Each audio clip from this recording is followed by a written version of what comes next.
watching DirecTV South by Southwest Live, right here on the 101 Network.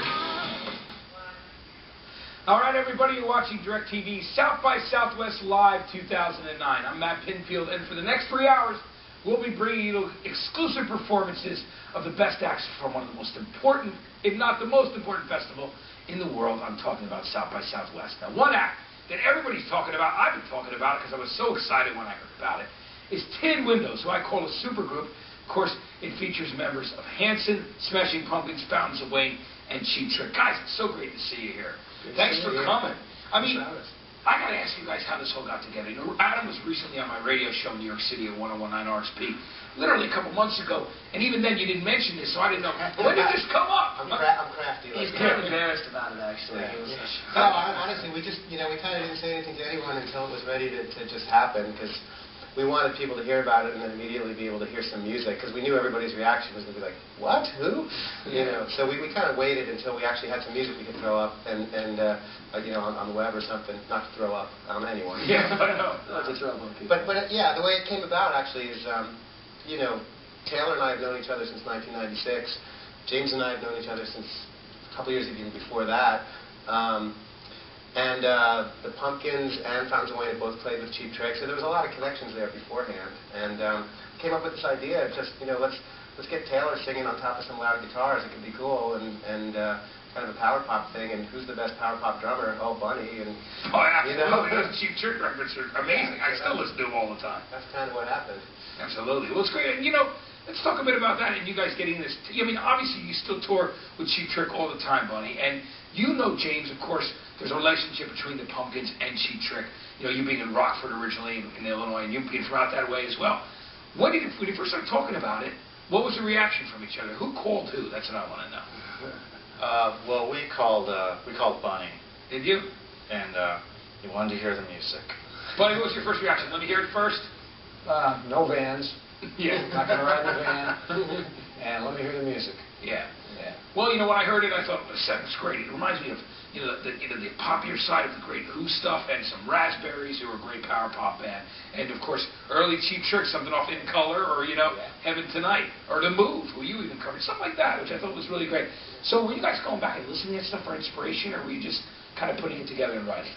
Yeah, we just kind of wrote. We didn't overthink it too much. I mean, really, we were referencing that era indirectly, but I think it was more just the rules were let's keep it really simple, just guitars, bass, drums, no keyboards, no children's choirs, none of that. Yeah, no children's choirs, but it just didn't quite. Yeah, it didn't have the budget. Yeah. So when word started getting out, what were the first things people were saying to you about the mix of the four bands? I mean, obviously there's a curiosity factor that comes out of just the different combination.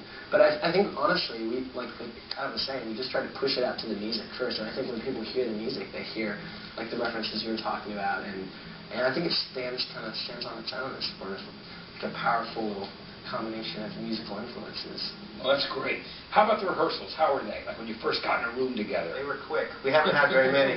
I mean, we were just saying this week's been like band camp for us. I mean, we went to Tulsa, where Taylor's from, and we did a couple days of rehearsing at Hanson's rehearsal space. We did a little warm-up show at a bar 3 doors down from the rehearsal space, and then we just came here. It was like a trial by fire. So, did anybody walk into that bar and go, yeah, word got out quick. It was hard to. We couldn't really go totally incognito, but it was fun because we got to sort of play in our backyard, or at least my backyard, and low pressure. And then this South by has been a great place to just premiere the music. We get our chance to sort of throw what we're doing into the mix with all these other great bands. Let's talk about South by Southwest, how important a festival it is, and how you all have some kind of history here and have done things here before. Yourself, Adam, talk to me about South by Southwest and what it means to you. Yeah, well, believe it or not, this is the first time I've actually played it. I've been here a bunch of times. James and I, among the other ventures we've done together, had an indie label. Scratchy. It's called Scratchy, and we've had a bunch of bands playing down here. So the 2 previous times I came, it was just to be around for them. But I don't think I've actually played here myself. So it's like, being on the other side now. How about you, James? Any shows here over the years? Or was I never have.